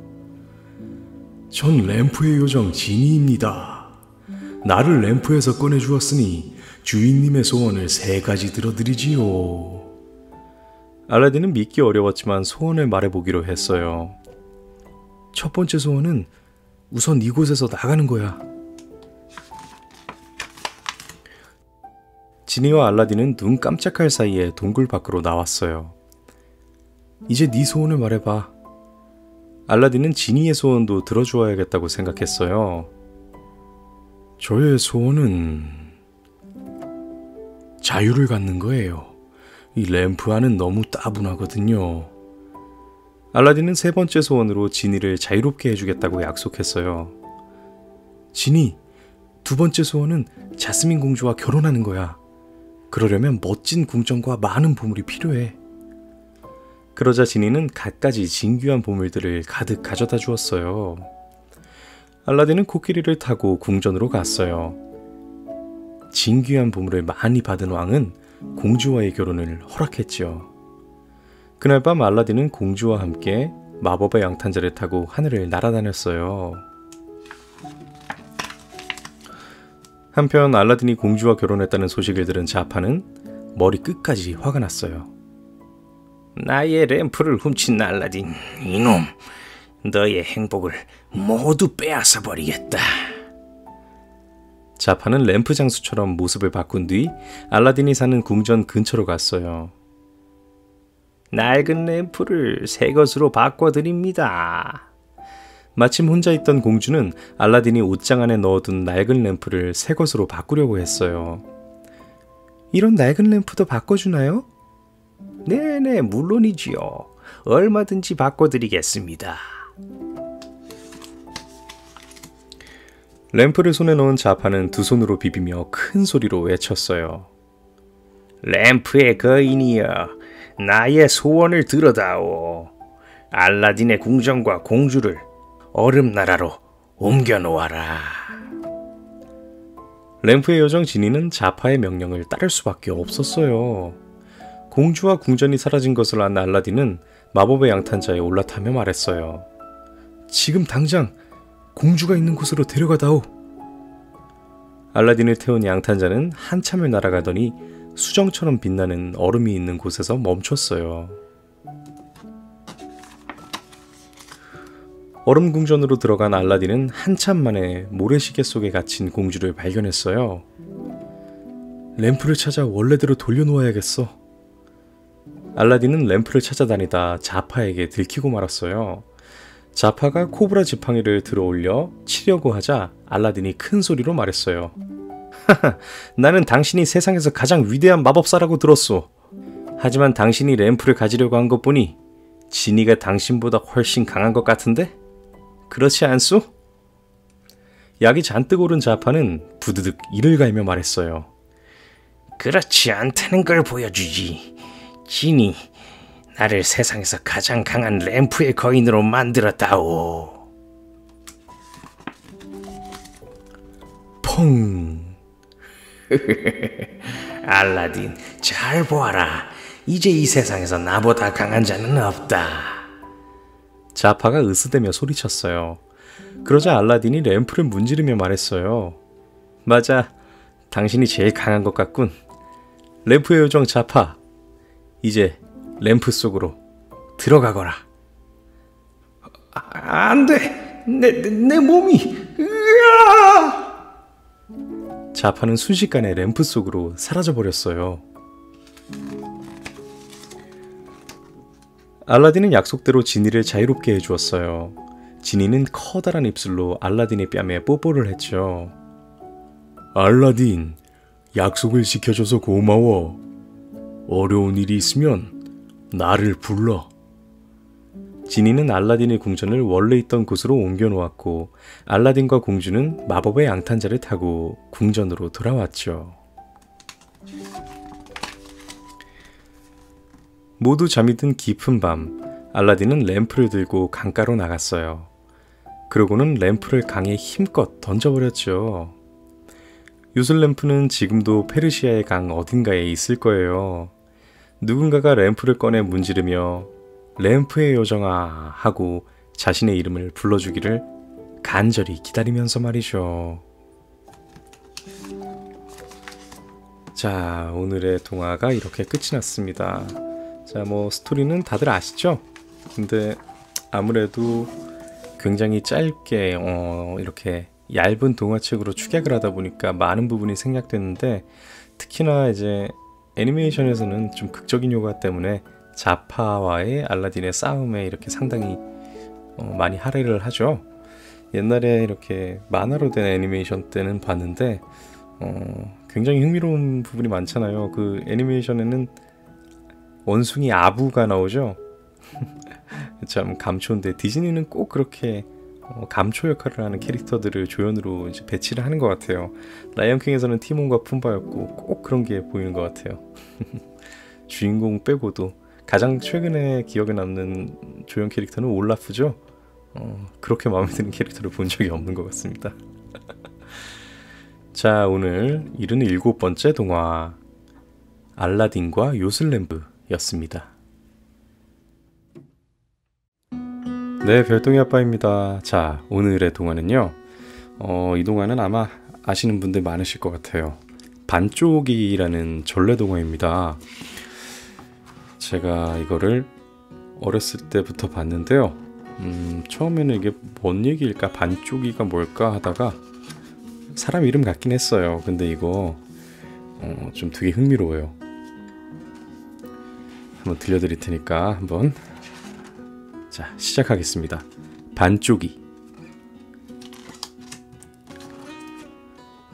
산골 마을에 금슬 좋은 부부가 살았는데 혼인한 지 10년이 넘도록 자식을 얻지 못했어요. 부부는 자나깨나 빌고 또 빌었어요. 비나이다, 비나이다. 신령님께 비나이다. 우리 닮은 자식 하나 쑥 낳게 해주소서. 그러던 어느 날 밤 꿈에 신령님이 나타났어요. 뒤뜰 우물 속에 잉어 3마리가 있느니라. 그것을 잡아다가 정성껏 구워 먹거라. 잠에서 깬 부부는 얼른 우물로 달려갔어요. 우물 안에는 팔뚝만한 잉어가 3마리나 펄떡거리고 있었죠. 부부는 잉어 3마리를 모두 잡아다가 반듯한 나무만 골라 불을 지피고 깨끗한 석쇠 위에 가지런히 올려 금젓가락으로 한번 뒤집고 은젓가락으로 한번 뒤집어 정성껏 구웠어요. 그런데 다 구운 잉어를 먹으려는 순간 고양이 한 마리가 달려들더니 잉어를 휙 낚아채 달아나지 뭐예요? 어이쿠 내 잉어, 어이쿠 내 자식. 할 수 없이 부부는 온전한 잉어 2마리와 고양이가 남기고 간 반쪽 잉어를 먹었답니다. 얼마 후 아내는 아들을 셋 낳았어요. 위로 2 아들은 멀쩡한데 막내 아들은 눈도 하나, 귀도 하나, 팔도 하나, 다리도 하나, 무엇이든 딱 반쪽만 있는 반쪽이었어요. 부부는 막내 아들을 반쪽이라고 부르며 형들과 똑같이 예뻐했지요. 새 아들은 무럭무럭 잘 자랐어요. 어느덧 세월이 흘러 세 형제가 과거를 보러 갈 나이가 되었어요. 첫째와 둘째가 길을 나서자 반쪽이도 뒤따라갔어요. 첫째가 인상을 찌푸리며 그 다리로 어딜 가려고? 반쪽 보따리는 챙겼냐? 둘째는 눈을 부라리며 그 손으로 뭘 쓰려고? 반쪽 붓은 넣었냐? 그러고는 두 발로 성큼성큼 달려갔어요. 반쪽이도 한 발로 콩콩콩콩 뒤따라갔지요. 그러자 첫째와 둘째는 커다란 바위에 반쪽이를 꽁꽁 묶어놓고는 휑하니 가버렸어요. 반쪽이는 바위를 번쩍 뽑아 올렸어요. 그러고는 바위를 짊어지고 집으로 갔어요. 성큼성큼 걸어오는 바위를 보고 어머니가 눈이 휘둥그레져서 달려 나왔어요. 반쪽이가 씩 웃으며 말했어요. 형들이 과거에 붙으면 잔치를 할 거잖아요. 그때 쓸 떡돌을 만들려고요. 자. 반쪽이는 다시 한 발로 콩콩 뛰어가더니 금세 형들을 따라잡았어요. 첫째가 인상을 찌푸리며 그 눈으로 무얼 보려고? 둘째는 눈을 부라리며 그 귀로 어찌 들으려고? 그러고는 두 발로 성큼성큼 달려갔어요. 반쪽이도 한 발로 콩콩콩콩 뒤따라갔죠. 그러자 첫째와 둘째는 굵은 나무에 반쪽이를 꽁꽁 묶어놓고는 휑하니 가버렸어요. 반쪽이는 나무를 쑥 뽑아 올렸어요. 그러고는 나무를 짊어지고 집으로 갔어요. 성큼성큼 걸어오는 나무를 보고 아버지가 입을 떡 벌리고 달려나왔어요. 반쪽이는 씩 웃으며 말했어요. 떡돌에 떡을 치려면 떡매가 필요하잖아요. 이 나무로 떡매를 만들려고요. 영차. 반쪽이는 콩콩 뛰어 또다시 형들을 따라갔어요. 첫째가 인상을 찌푸리자 둘째는 눈을 부라리며 따라오지 마. 그러고는 두 발로 후다다닥 달려갔어요. 반쪽이도 한 발로 콩콩콩콩 뒤따라갔죠. 그러자 첫째와 둘째는 질긴 칡덩굴로 반쪽이를 꽁꽁 묶어 깊은 숲속에 던져놓고는 휑하니 가버렸답니다. 그 순간 수풀이 요동치더니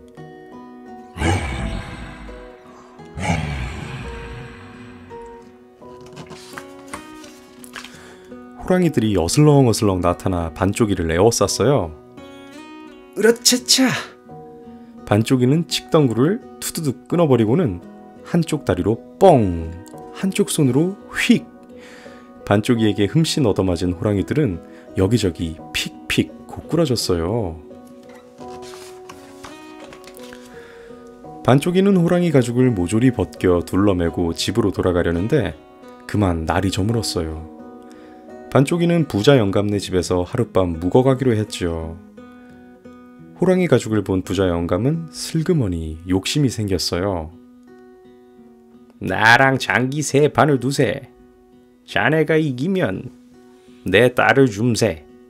대신 내가 이기면 호랑이 가죽을 모두 내놓게. 좋습니다요. 반쪽이는 장기 세 판을 모두 이겼어요. 부자 영감은 약이 올라 휙 돌아앉았어요. 내기 장기는 이거 없었던 일로 하세. 부자 영감의 말에는 아랑곳 없이 반쪽이는 공손히 절을 하고 일어섰어요. 내일 밤 따님을 데리러 오겠습니다요. 다음날 밤 부자 영감은 가족과 친구, 하인들을 모두 불러 딸을 지키게 했어요. 하지만 반쪽이는 나타나지 않았어요. 그리고 며칠이 지났어요. 자, 부잣집. 뜬 눈으로 밤을 지새우는 부잣집입니다. 자, 가족들과 하인들은 집 문 앞을 지키고 각 방을 이렇게 다 지키는데 이 끝에 이 실루엣으로 보이는 게 딸인가 보죠? 네, 지금 우리 별똥이가 자다가 잠깐 깬 것 같아요. 얼른 읽어야 되는데.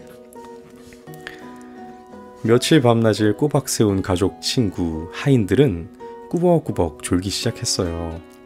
그제야 반쪽이는 살금살금 집 안으로 들어가서는 지붕 위 친구들의 상투를 서로 붙들어 매고 대문 앞 하인들의 머리에 떡시루를 씌우고 마당 가운데 가족들의 손에는 북과 북채를 매달았어요.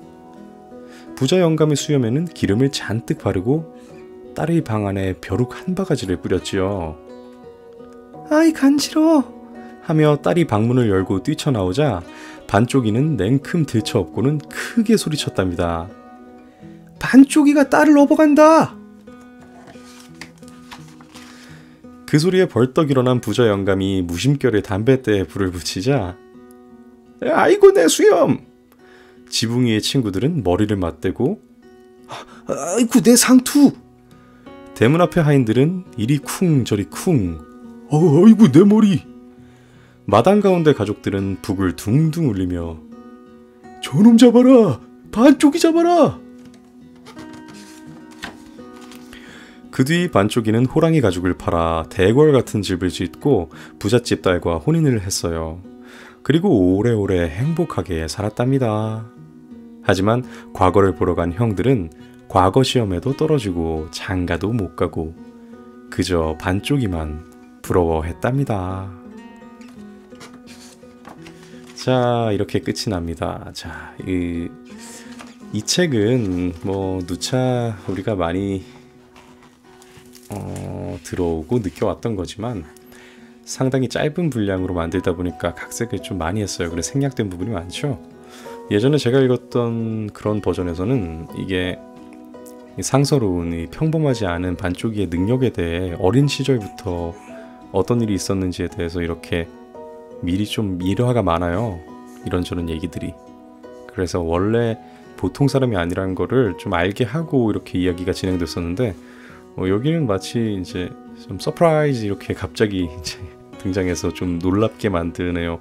처음 듣는 사람이 이 책으로 봤으면은 굉장히 좀 놀랐을 것 같아요. 자, 지금 5개월 차에 접어든 우리 별똥이가 이제 자다가 깨서 많이 뒤척이고 이래서 빨리 좀 마무리를 해야 될 것 같은데요. 아무래도 이제 반쪽이라는, 그러니까 사실상 선천적인 장애를 가지고 태어난 부족한 아이이지만 또 그의 이걸 상응하느라고 얘기를 표현을 하면 좀 이상할 것 같고요. 아무튼 그와는 달리 또 엄청난 장사라는 또 다른 강점을 또 내세워서 해피엔딩으로 끝내는 이런 이야기가 참, 옛날 사람들이 이걸 어떤 교훈을 주고자 했을까요? 참 궁금하긴 한데, 자, 오늘 78번째 동화, 전래동화 반쪽이였습니다.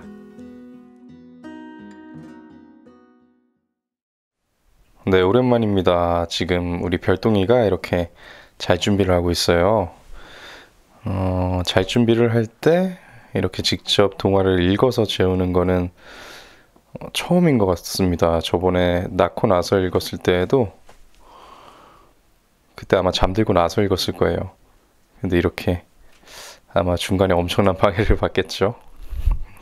요즘 우리 별똥이가 자주 하는 거는 우가 우가 하면서 배를 퉁퉁 치는, 네, 지금도 잘하고 있는데 저 공갈죽 꼭지를 뺏으려고 하면은 유난히 더 그렇게 행동합니다. 한번 공갈죽 꼭지 뺏으려고 해보세요. 안돼, 내놔 내놔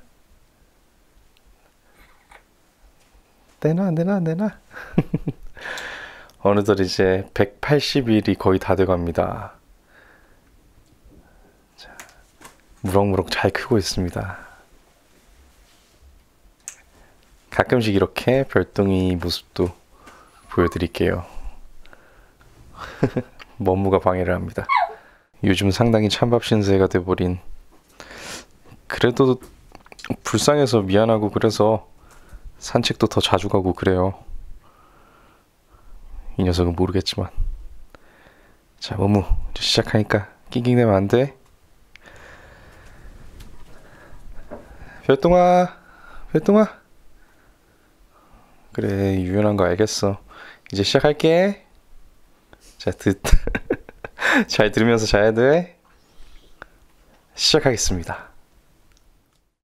자, 지금 옆에 우리 별똥이가 쭉쭉쭉 이렇게 쭉쭉이를 빠는 소리가 들리는데 이 소리를 들으면서 한번 시작해 볼게요. 자, 오늘의 동화는요, 마크 트웨인, 아주 유명한 분이죠. 마크 트웨인의 더 유명한 동화입니다. 마크 트웨인을 모르는 분들도 이 동화는 아마 다들 아실 거라고 생각해요. 톰 소여의 모험입니다. 자, 어떻게 이야기가 흘러가는지 한번 볼까요? 자, 시작합니다. 미국 미시시피 강가의 한 작은 마을에 톰 소여라는 소년이 살았어요. 톰은 부모님을 일찍 여의고 이모와 함께 살고 있었죠. 톰은 매일같이 말썽을 부렸어요. 학교를 빼먹고 물놀이를 하거나 친구들과 싸움질을 하곤 했죠. 어느 날 참다 못한 이모가 톰에게 울타리에 페인트를 칠하는 벌을 주었어요. 톰은 페인트를 몇 번 쓱쓱 문지르다가 실증이 나서 그 자리에 털썩 주저앉았어요. 다른 아이들은 신나게 놀고 있는데 난 이게 뭐야? 그때였어요. 저쪽에서 벤의 목소리가 들려오자 톰은 벌떡 일어나 마치 멋진 그림을 그리는 화가처럼 열심히 페인트 칠을 하기 시작했어요. 안녕 톰. 지금 헤엄치러 갈 건데 넌 일하느라 못 가겠구나. 일이라고? 이건 일이 아니라 재미있는 놀이야. 그래? 그럼 나도 조금만 칠해보면 안 될까? 안 돼. 우리 이모가 나만 하라고 하셨단 말이야. 톰, 제발 한 번만 칠해보자, 응? 그럼 이 사과를 줄게.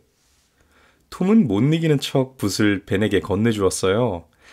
톰은 같은 방법으로 지나가던 아이들에게 울타리를 모두 칠하게 했어요. 어느 날 밤, 톰은 떠돌이 허크와 함께 유령의 집에 가기로 했어요. 두 아이가 공동묘지를 지나가고 있을 때였어요. 어둠 속에서 인디언 조와 술주정뱅이 포터, 그리고 로빈슨 의사가 말다툼하는 소리가 들려왔어요. 그런데 그때 로빈슨 의사가 달려드는 포터를 때려서 기절시켰어요. 그러자 인디언 조가 재빨리 포터의 주머니에서 떨어진 칼을 집어들고 말했어요. 로빈슨, 5년 전 당신이 나에게 했던 일을 기억하나? 오늘 그 원수를 갚아주겠어. 인디언 조는 단숨에 로빈슨 의사를 찌르고 그 칼을 기절한 포터의 손에 쥐어주었어요. 얼마 뒤 포터가 정신을 차리자 인디언 조가 말했어요. 자네, 이 큰 일을 저질렀군. 어쩌자고 사람을 죽였나? 뭐라고? 내가 사람을 죽였다고? 포터는 자기 손에 칼이 들려있는 것을 보고 깜짝 놀랐어요. 숨어서 그 광경을 지켜보고 있던 톰과 허크는 너무 놀라 정신없이 그곳에서 도망쳤어요. 우리가 이 일을 신고하면 인디언 조가 우리를 죽이려고 할 거야. 그러니까 아무에게도 말하지 말자. 알았지? 다음날 날이 밝자 마을이 발칵 뒤집혔어요. 포터는 곧 감옥에 갇혔어요. 그날부터 톰은 매일 밤 인디언 조가 쫓아오는 무시무시한 꿈을 꾸었어요. 만일 사람들에게 진실을 얘기하면 너도 의사 선생처럼 만들어줄 테다. 톰은 너무너무 무서웠어요. 하지만 한편으로는 아무것도 모르는 채 갇혀있는 포터가 불쌍했답니다. 포터의 일이 잊혀질 무렵 톰은 친구들과 함께 멋진 모험을 하고 싶었어요. 그래서 톰이랑 조, 허크는 멋진 해적이 되기로 했지요. 셋은 각자 먹을 것을 챙긴 뒤 밤 12시에 모여 잭슨 섬에 가기로 했어요. 잭슨 섬은 미시시피강 한가운데에 있는 무인도였죠. 뗏목을 타고 섬에 도착한 톰과 조, 허크는 무인도를 탐험하기도 하고 낚시를 하기도 했어요. 또 거북이 알을 찾아 먹기도 하며 하루하루를 신나게 보냈죠. 하지만 강가에 메어두었던 뗏목도 강 아래로 떠내려가 버려 마을과 연락할 수 없다는 생각이 들자 톰은 슬슬 걱정이 되기 시작했어요. 집에 한번 다녀와야겠어. 톰은 조와 허크가 잠이 들자 헤엄을 쳐서 집으로 돌아갔어요. 톰은 몰래 집 안으로 들어가 침대 밑에 숨었어요. 곧 이모와 조의 엄마가 나누는 이야기 소리가 들려왔어요. 톰은 그렇게 나쁜 아이가 아니에요. 장난이 좀 심할 뿐이죠. 조도 착한 아이예요. 크림을 몰래 먹었다고 야단을 좀 쳤을 뿐인데. 두 번 다시 그 아이를 볼 수 없다고 생각하면. 두 사람이 슬퍼하는 모습을 보자 톰은 마음이 아팠어요.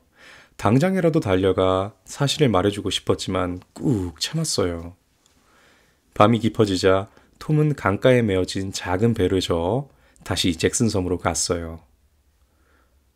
이번 일요일 교회에서 우리들의 장례식을 치를 거래.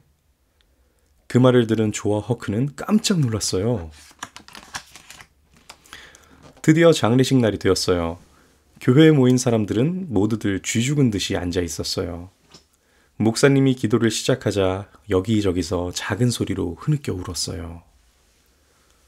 하늘나라로 간 새 아이들은 모두 착한 아이들이었습니다. 앞으로 훌륭한 사람이 될 아이들이었지요. 목사님의 말씀에 사람들은 모두 마음 깊이 후회를 했어요. 아이들의 좋은 점을 보지 않고 나쁜 점만 보고 야단친 일을 후회하며 훌쩍이고 있을 때였어요. 교회 문이 삐걱 열리더니 톰이랑 조랑 허크가 모습을 드러냈어요. 유령이다! 사람들은 깜짝 놀라 소리쳤어요. 하지만 잠시 후 아이들을 알아보고는 기쁜 얼굴로 달려가 꼭 안아주었어요. 포터의 재판날이 되었어요. 법원 안은 마을 사람들로 몹시 붐볐어요. 재판이 시작되자 여러 명의 증인들을 차례로 불러 증언을 하게 했어요. 하지만 포터의 변호사는 질문도 하지 않고 조용히 앉아있기만 했어요. 검사의 신문이 모두 끝나자 포터의 변호사가 일어나서 말했어요. 재판장님, 본 변호인은 톰 소여를 증인으로 신청합니다. 톰이라고? 톰이 이 사건과 무슨 관련이 있다는 거지? 무슨 관련이래? 사람들은 어리둥절해하며 여기저기서 웅성거리기 시작했어요. 잠시 후 톰은 증언대에 올라가 그날 보았던 일들을 또박또박 이야기했어요. 마침내 진짜 범인이 밝혀지려는 순간이었어요. 쨍그랑! 갑자기 인디언조가 유리창을 깨고 밖으로 도망쳐버렸어요. 그 후 톰은 인디언조가 나타나 자기를 해칠까봐 두려웠어요. 하지만 세월이 흐르자 점차 아무렇지도 않게 느껴졌어요. 어느 날 톰은 허크에게 보물을 찾으러 유령의 집에 가자고 했어요. 유령의 집에 도착한 톰과 허크는 2층 다락부터 살펴보았어요. 바로 그때였어요. 인디언조가 낯선 사람과 함께 집 안으로 들어왔어요. 톰과 허크는 재빨리 몸을 숨겼어요. 어서 바닥을 파고 돈을 숨기자. 낯선 사람의 말에 인디언조가 마룻바닥을 들추고 땅을 팠어요. 그런데 놀랍게도 그 안에서 금화가 가득 든 상자가 나왔어요. 우와, 이게 웬 금화지? 뭐를 해적단이 것인가 보군. 어서 꺼내 2호의 십자가 아래 묻어두자. 그래, 우선 복수부터 하고 나서. 인디언조와 낯선 사람은 금화를 들고 밖으로 나갔어요. 톰과 허크는 2호의 십자가가 어딘지 몹시 궁금했어요. 곰곰이 생각하던 톰은 틀림없이 여관 방번호일 거라고 허크에게 말했어요. 다음날 둘은 마을에 있는 여관을 뒤지기 시작했어요. 그런데 여관을 살펴보려 갔던 톰이 갑자기 허둥지둥 뛰쳐나왔어요. 허크! 하마터면 인디언조의 손을 밟을 뻔했어. 뭐라고? 이호실 문이 열려있어서 들어갔더니 조가 바닥에서 자고 있지 뭐야? 상자는 봤어? 상자도 십자가도 보이지 않았어. 둘은 조가 방에서 나간 뒤 상자를 찾아보기로 했어요. 하지만 시간이 지나자 모든 게 시시해져서 그만두고 말았죠. 며칠이 지나 톰과 친구들은 강가로 소풍을 갔어요. 톰과 친구들은 강가에서 조금 떨어진 곳에 있는 커다란 동굴에 들어가 보기로 했어요. 동굴에서 한참 동안 놀던 친구들은 하나 둘씩 밖으로 나와 집으로 돌아갔어요. 하지만 톰과 베키는 동굴 속으로 너무 깊이 들어가 그만 길을 잃고 말았어요. 동굴을 이리저리 둘러보던 톰은 깜짝 놀랐어요. 왜냐하면 동굴 안쪽에 인디언조가 있었거든요. 톰은 연줄을 꺼내 바위에 묶은 뒤 줄을 풀며 그곳에서 도망쳤어요. 한참을 달린 톰과 베키는 희미한 빛이 들어오는 곳에 도착했어요. 그리고 조금 뒤 빛을 따라 밖으로 나올 수 있었죠. 강가에서는 마을 사람들이 톰과 베키를 찾고 있었어요. 한편 톰이 소풍을 떠난 날, 허크는 인디언조와 낯선 남자의 뒤를 밟고 있었어요. 두 사람은 얼마쯤 가더니 더글러스 부인의 집 앞에 멈춰 섰어요. 집안에 손님이 있는 것 같은데 그만두는 게 좋지 않을까? 안 돼. 저 여자 남편이 나를 채찍으로 때렸단 말이야. 남편은 죽었으니 아내에게라도 복수해야지.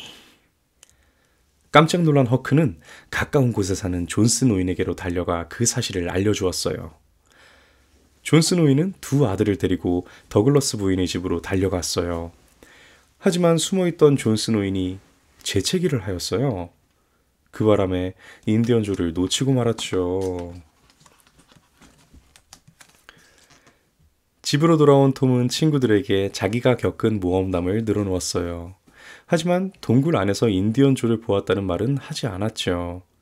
그곳에 보물이 숨겨져 있을지도 모르니까요. 그런데 다음날 존스 노인이 말했어요. 이제 다시는 그 동굴에 갈 수 없을 거다. 동굴 입구를 막아버렸거든. 네? 안 돼요. 그 안에 인디언조가 있다고요. 마을 사람들은 톰의 말을 듣고 다시 동굴로 가서 입구를 열어보았어요. 그곳엔 인디언조가 이미 죽어 있었어요. 며칠 후 톰과 허크는 동굴에 들어가 보물을 찾아보기로 했어요. 연줄로 미리 표시해 놓아서 인디언조가 있던 곳을 찾기는 어렵지 않았어요. 톰은 인디언조가 있던 근처에서 십자가가 그려진 곳을 찾았어요. 아, 십자가다! 허크! 바로 저 밑이야! 둘은 십자가 밑을 파보았어요. 그러자 그곳에서 커다란 나무 상자가 나왔어요. 물론 나무 상자 안에는 금화가 가득 들어있었죠. 야호! 우리가 보물을 찾았다! 우리는 이제 부자가 되었어! 톰과 허크는 서로 부둥켜 안고 껑충껑충 뛰었어요. 부자가 된 허크는 그날 이후 더 이상 떠돌이로 살지 않았어요. 더글러스 부인이 생명의 은인인 허크를 돌봐주겠다고 했거든요. 하지만 그 어떤 것도 톰과 허크의 모험만은 막을 수 없었답니다. 자, 이야기가 이렇게 끝이 났습니다. 와, 엄청나게 기네요. 이게 사실 마크 트웨인이 미국의 소설가잖아요. 톰 소여의 모험은 사실 장편 소설로 알고 있어요. 제가 알기로는 이게 엄청나게 긴 스토리를 이렇게 줄이다 보니까 줄이는데 한계가 있었을 것 같아요. 참고로 극 중에 나오는 허크는 아마 허클베리 핀일 것입니다. 원래 사실은 오늘 허클베리 핀의 모험을 읽어달라고 했는데 제가 이게 톰 소여의 모험이랑 이렇게 같이 연결된다 그렇게 얘기를 했더니까 그럼 이거부터 읽어달라고 하더라고요. 그래서 다음 편은 아마 허클베리 핀의 모험이 될 것 같아요. 자, 오늘 우리 별똥이가 이렇게 잠에 들기 전에 처음으로 이렇게 읽어봤는데 우리 별똥이는 아직도 그 아까 우가 하던 그 행동을 아직도 하고 있고 잘 생각이 없는 것 같아요. 네, 동화로 재우는 데는 실패를 했지만 네, 그래도 별똥이가 들을 수 있을 때 책을 처음부터 끝까지 들려줄 수 있어서 참 기쁜 하루입니다. 자, 오늘 79번째 동화 마크 트웨인의 톰 소여의 모험이었습니다. 네, 반갑습니다. 별똥이 아빠입니다. 자, 오늘의 동화는요. 전래 동화인데 이거는 어떻게 보면 민화라고 해야 되나요? 민담, 예, 그쵸. 민담이라고 많이 표현하더라고요. 실제로 있는 우리나라의 한 지역에서 입에서 입으로 전해 내려오는 그런 전래동화입니다. 자, 어딘지는 진행을 하면서 한번 읽어볼게요. 저 이 책을 처음 보는 거는 물론이거니와 이거 진짜 이야기도 잘 모릅니다. 사실 대략적인 이야기만 알아요. 자, 제목은 오수의 개고요. 오수는 지명입니다. 자, 여기 읽어보면 전라북도 임실군 오수면 오수리에 전해져 내려오는 새롭게 다시 쓴 작품이라고 하는데, 자, 임실군 이거 혹시 그 임실 치즈할 때 그 임실인가요? 그렇다면 더 반가울 것 같은데. 자, 시작하겠습니다. 오수의 개. 옛날 어느 마을에 술주정뱅이 호라비가 살았어요. 부인도 자식도 없이 혼자서 살았죠. 호라비는 일도 하는 둥 마는 둥, 밥도 먹는 둥 마는 둥 했어요. 오로지 술병만 끼고 살았죠. 호라비는 장날이면 어김없이 장에 갔어요. 장터에서 친구들과 어울리는 게 유일한 즐거움이었거든요. 그날도 호라비는 친구들과 어울려 술을 마셨지요. 그런데 웬 개가 다가와 호라비를 빤히 보는 게 아니겠어요? 개는 비쩍 마른 데다가 몹시 배고파 보였어요. 주인 없는 떠돌이로구나. 얘따, 이거나 먹어라. 호라비는 먹던 음식을 던져주었어요. 개는 허겁지겁 음식을 먹어치웠지요. 호라비가 친구들과 헤어져 집으로 가는데 개가 졸졸 따라왔어요. 아, 이놈아, 이제 줄 게 없다. 다른 데 가봐라. 그래도 개는 꼬리를 흔들며 졸졸 따라오는 거예요. 호라비가 돌아보면 서고 걸어가면 다시 따라왔죠. 개는 호라비 집까지 따라왔어요. 그날부터 개는 호라비 집에서 살았답니다. 개는 아주 영리해서 손도 별로 가지 않았어요. 얼마 지나지 않아 살도 제법 올라 보기 좋아졌지요. 게다가 귀찮을 정도로 호라비를 잘 따랐어요.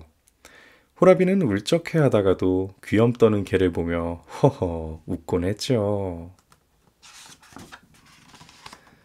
하루는 호라비가 산에 나무를 하러 갔어요. 그런데 따라오던 개가 숨을 헐떡거리며 주저앉는 거예요. 그러고 보니 개는 평소에도 유난히 숨을 헐떡거렸어요. 조금만 오래 달리거나 빨리 뛰어다니면 심하게 헐떡거리며 숨을 몰아쉬었죠. 호라비는 개 이름을 헐떡이라고 지었어요. 호라비가 밖에 나가면 헐떡이는 언제나 따라 나섰어요. 하지만 멀리 장에 가면 동네 어귀에서 하루 종일 기다렸죠. 호라비는 기다리는 헐떡이를 생각하며 서둘러 집으로 돌아왔어요. 그리고 먹다 남은 음식이나 뼈다귀를 얻어다 주고는 했어요. 그 무렵 사람들은 우스갯소리로 호라비를 개아범이라 불렀어요. 헐떡이를 자식처럼 아낀다고 말이에요. 그러던 어느 장날이었어요. 호라비는 여느 때와 마찬가지로 친구들과 술을 마셨죠. 그런데 그날따라 너무 많이 마셔서 잔뜩 취했지 뭐예요. 집으로 돌아가던 호라비는 풀밭에서 잠깐 쉬어간다는 것이 그만 쓰러져 잠이 들고 말았어요. 그런데 이를 어떻게 해요? 야산에서 불이 났는데 불길이 풀밭 쪽으로 번져오는 거예요. 하지만 호라비는 세상 모르고 쿨쿨 잠만 잤어요. 그때 마침 헐떡이가 호라비를 보았어요. 호라비를 마중 나왔다가 보게 된 거예요. 헐떡이는 한달음에 호라비에게 달려갔죠. 그리고 호라비를 보고 큰 소리로 콩콩 짖어댔어요. 헐떡이는 호라비의 얼굴을 핥았어요. 그래도 호라비는 깨어나지 않았어요. 헐떡이는 옷자락을 물어 끌려고 했어요. 하지만 호라비는 꿈쩍도 하지 않았지요. 헐떡이는 냇가로 달려갔어요. 입에 물을 한껏 머금고 와서는 호라비 둘레에 뿌렸어요. 그 다음에는 아예 냇물에 들어가 몸을 흠뻑 적셨어요. 그리고 호라비 둘레를 뒹굴었어요. 헐떡이는 잠시도 쉬지 않고 그러기를 되풀이했지요. 시간이 갈수록 점점 더 숨을 헐떡거렸지만 헐떡이는 멈추지 않았어요. 헐떡이가 풀밭에 물을 뿌린 덕에 불길은 가까스로 호라비를 비껴갔어요. 헐떡이는 숨을 크게 한번 몰아쉬더니 정신을 잃고 호라비 옆에 쓰러졌어요. 얼마쯤 지나 잠에서 깬 호라비는 깜짝 놀랐어요. 풀밭이 온통 시커멓게 불탔는데 자기 주위만 풀이 멀쩡한 거예요. 호라비는 곁에 쓰러져 있는 헐떡이를 흔들어 깨웠죠. 하지만 헐떡이는 영영 깨어나지 않았어요. 아이고, 네가 나를 살리고 죽었구나. 호라비는 헐떡이를 안고 목 놓아 울었어요. 호라비는 헐떡이를 양지 바른 곳에 묻어주었어요. 헐떡이가 묻힌 곳을 잊지 않으려고 그곳에 지팡이를 꽂아두었지요. 그런데 얼마쯤 지나자 지팡이에서 싹이 나는 게 아니겠어요?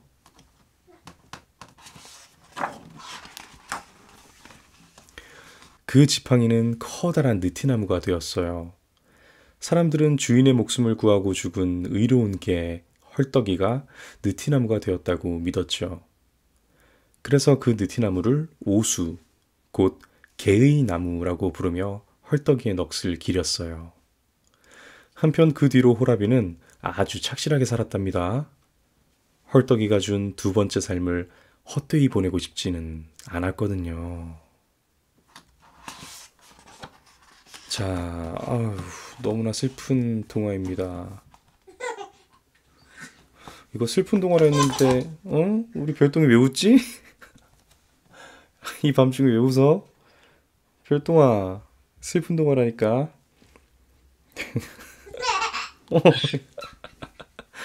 오해는 없으시기 바랍니다. 우리 별똥이가 먹물을 굉장히 좋아해요. 강아지를 좋아하는 아기입니다. 아마 이 내용이 뭔 내용인지 모르니까 지금 자기 손에 안고 있는 토끼 인형을 보면서 막 웃고 있어요. 이거 마지막에 그래도 우리에게 무한한 사랑을 주는 강아지들 이야기를 하면서 좀 제가 느낀 감상대로 이렇게 끝을 맺으려고 했는데 저희 딸 때문에, 우리 별똥이 때문에 감정선이 다 깨져 버렸습니다. 자, 들으신 분들도 아마 많이 슬프셨을 텐데 특히 강아지를 사랑하시는 분들은 정말 이미 알고 계셔도 슬픈 동화였을 것 같아요. 그치만 우리 별똥이의 웃음 들으셨으니까 기왕 감정이 깨진 이 상황에서 그냥 행복하게 웃으면서 주무시길 바라겠습니다. 자, 오늘 드디어 80번째입니다. 80번째 전래동화 오수의 개였습니다.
네, 반갑습니다. 별똥이 아빠입니다. 자, 오늘 오랜만에 시간이 나서 이렇게 읽는데, 사실 이게 두 번째 동화예요. 첫 번째 읽은 거는 전래동화인데, 생각해봤더니까, 아니, 생각이 아니죠. 다 읽고 나서 몇 번째인지 확인을 해보니까, 오늘이 이제 마지막 동화가 오수에게 전래동화에서 세계명작을 읽는 날이더라고요. 그래서, 전래동화는 뭐 그 다음 걸로 바로 하는 걸로 하고 다시 이제 세계 명작 동화 중에 오랜만에 익숙한 동화를 꺼내와 봤습니다. 여러분들 모두 잘 아실 레드 라이드 후드라고도 뭐 애니메이션도 나왔던 것 같은데 레드 라이딩 후드인가요? 잘 모르겠는데 빨간 모자 여기 적혀 있네요. 리틀 레드 라이딩 후드. 네, 빨간 모자라는 동화예요. 그림 형제의 동화입니다. 뭐 그림 형제야 워낙 유명하니까 다들 잘 아시죠? 자, 한번 들어가 보겠습니다. 시작하겠습니다. 빨간 모자. 옛날 어느 마을에 항상 빨간 모자를 쓰고 다니는 예쁜 소녀가 살았어요. 언제 어디서나 빨간 모자를 쓰고 다녔기 때문에 사람들은 이름 대신 빨간 모자라고 불렀죠. 빨간 모자는 그 누구보다 소녀를 사랑해 주시는 할머니가 만들어 주신 거랍니다. 할머니는 마을에서 조금 떨어진 숲속 오두막집에서 혼자 살고 계셨어요. 이게 원래 빨간 망토잖아요. 근데 아이들은 망토가 뭔지 모를 테니까 각색 과정에서 모자로 바꾼 것 같습니다. 네, 우리가 알고 있는 빨간 망토 이야기가 맞는 것 같아요. 어느 날이었어요. 엄마가 빨간 모자에게 말했죠. 할머니가 많이 아프시다는구나. 이 케이크와 포도주를 할머니께 갖다 드리고 오겠니? 빨간 모자는 바구니를 들고 집을 나섰어요. 엄마는 문 앞까지 나와 빨간 모자에게 말했어요. 다른 곳에서 놀지 말고 곧장 할머니 댁으로 가야 한다. 할머니 댁에 도착하면 상냥하게 인사도 드리고. 알았지? 네, 엄마. 걱정 마세요. 다녀오겠습니다. 빨간 모자가 타박타박 숲속을 걷고 있을 때였어요. 어디선가 늑대가 나타나 말했어요. 안녕, 꼬마야. 네 모자가 참 예쁘구나. 난 꼬마가 아니라 빨간 모자야. 그리고 이 모자는 할머니께서 만들어 주신 거야. 빨간 모자는 늑대가 나쁜 짐승이라는 걸 몰랐어요. 미안. 그런데 이렇게 일찍 어딜 가니? 할머니 댁에 이 음식을 갖다 드리려고. 맛있는 냄새가 솔솔 나는데. 우리 엄마가 만드신 포도주와 케이크야. 와, 맛있겠다. 그런데 할머니는 어디에 사시니? 숲속 오두막집에서 혼자 살고 계셔. 아이고, 배고파. 우선 힘이 없는 할멈부터 잡아먹어야겠군. 그 다음엔 통통하고 귀여운 저 아이를 잡아먹어야지. 빨간 모자 옆에서 터벅터벅 걷던 늑대가 꾀를 내어 말했어요. 빨간 모자야, 할머니께 예쁜 꽃을 꺾어다 드리렴. 저쪽 들판에 가면 예쁜 꽃들이 많이 피어 있단다. 빨간 모자는 늑대가 가리킨 곳을 쳐다보았어요. 들판에는 여러 가지 꽃들이 탐스럽게 피어 있었죠. 할머니께 꽃을 갖다 드리면 무척 좋아하실 거야. 아프셔서 밖에도 제대로 못 나가실 테니까.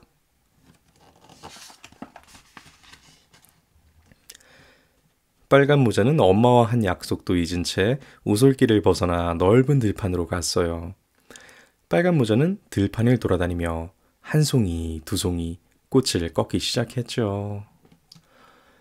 와, 저쪽에는 예쁜 꽃이 더 많이 있네. 빨간 모자는 예쁜 꽃을 찾아 자꾸자꾸 깊은 숲속으로 들어갔어요.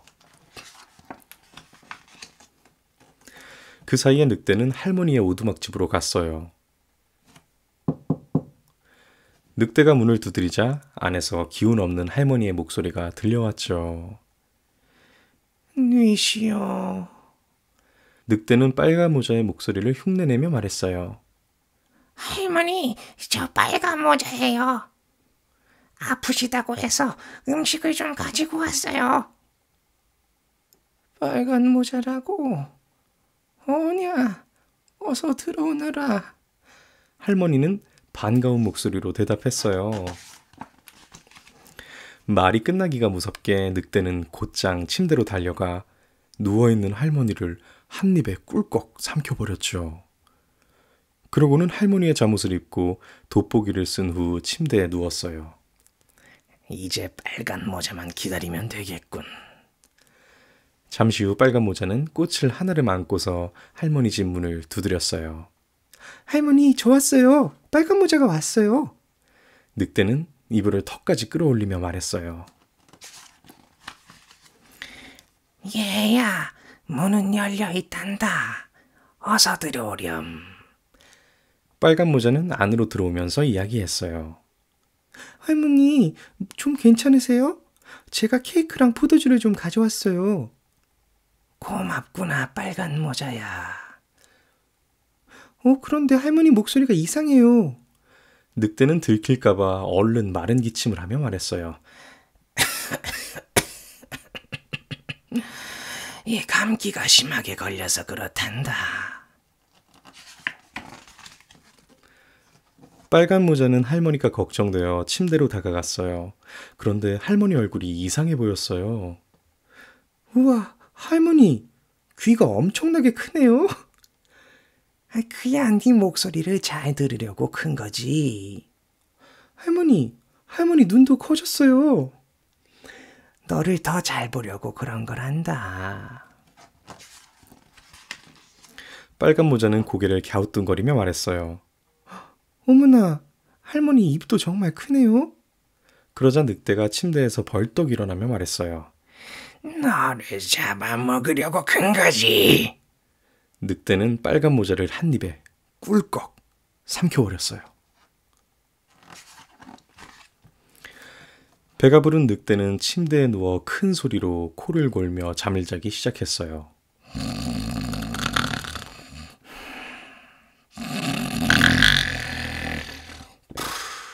늑대의 코 고는 소리는 숲속 멀리까지 퍼져나갔어요. 마침 사냥꾼이 할머니 집 앞을 지나가다가 그 소리를 들었어요. 할머니의 코 고는 소리가 좀 이상한걸? 별일 없으신지 살펴봐야겠어. 할머니 집으로 들어간 사냥꾼은 깜짝 놀랐어요. 늑대잖아. 그럼 저 녀석이 할머니를? 사냥꾼은 총 대신 칼을 들고 조심스럽게 잠든 늑대의 배를 갈랐어요. 그러자 빨간 모자가 늑대 뱃속에서 쑥 나왔어요. 정말 고맙습니다. 늑대 뱃속은 너무나도 깜깜했어요. 그 다음엔 얼굴이 하얗게 질린 할머니가 나왔어요. 사냥꾼 양반, 정말 고맙구려. 빨간 모자와 할머니를 꺼낸 사냥꾼이 말했어요. 늑대가 깨어나기 전에 뱃속의 돌멩이를 가득 채워야겠어요. 빨간 모자는 밖으로 나가 커다란 돌멩이들을 가져왔고 사냥꾼은 늑대 뱃속에 돌멩이를 가득 집어넣었어요. 그런 다음 할머니는 질긴 실로 늑대의 배를 감쪽같이 꿰맸답니다. 사냥꾼과 할머니와 빨간 모자는 살금살금 집 밖으로 나왔어요. 그리고 커다란 나무 뒤에 숨어서 늑대가 잠에서 깨어나길 기다렸어요. 이윽고 잠에서 깬 늑대가 침대에서 일어났어요. 덜거덕 덜거덕. 늑대가 움직일 때마다 뱃속에서 돌들이 부딪히는 요란한 소리가 났어요. 늑대가 또 한 걸음을 내딛자 덜거덕 덜거덕. 이번에는 더 요란한 소리가 났어요. 아이고 배야. 늑대는 배가 너무 아파 그 자리에서 쓰러져 죽고 말았어요. 늑대가 죽고 나자 아저씨는 사냥을 하러 떠났어요. 할머니, 몸 조심하세요. 빨간 모자야, 너도 잘 지내거라. 아저씨, 안녕히 가세요. 빨간 모자가 아저씨에게 손을 흔들었어요. 고마워요. 잘 가요. 할머니도 인사했어요. 빨간 모자는 할머니께 들판에서 꺾은 꽃을 드렸어요. 할머니는 꽃향기를 맡으며 말했어요. 병이 말끔히 난 것 같구나. 빨간 모자야, 정말 고맙다.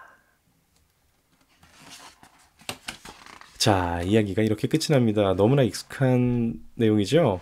자, 저도 이거 읽으면서도 다음 장이 바로바로 연상이 될 정도로 굉장히 익숙한 동화인데 이거 확실히 이제 동심을 잃은 어른의 입장에서 보니까 참 이해가 안 되는 부분이 많네요. 첫 장에서 진짜 좀 웃음이 터질 뻔했는데 이거 고부 갈등이 좀 있으셨나 봐요. 굉장히 아프시다면 보통은 찾아뵙지 않나요? 유럽식 스타일은 좀 다른가?